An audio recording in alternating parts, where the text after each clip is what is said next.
और अगली बड़ी खबर, ईरानी वज़ीर ख़ारजा अराग़ची का दावा सामने आया है। 47 साल बाद यूएस से गुडविल दिखाई है। हम समझौते के करीब थे, अराग़ची ने कहा। अमेरिकी अरियल रुख ने बात को बिगाड़ा है। दुश्मनी का जवाब गुडविल नहीं है। ईरान के वज़ीर ख़ारजा सैयद अब्बास अराग़ची का दावा, 47 सालों में पहली बार हाई लेवल मीटिंग में ईरान ने अमेरिका से जंग खत्म करने के लिए गुडविल दिखाई।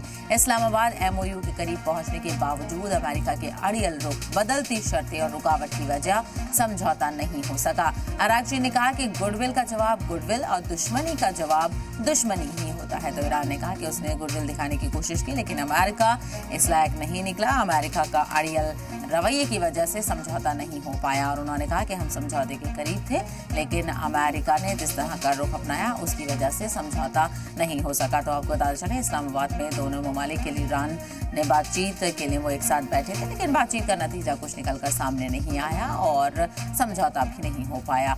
तो ईरान कह रहा है कि अमेरिका के अड़ियल रुख, बदलती शर्तों और रुकावट की वजह से समझौता नहीं हो सका। अराग़ची ने कहा कि गुडविल का जवाब गुडविल होना चाहिए था, तो वहीं दुश्मनी का जवाब दुश्मनी ही होता है।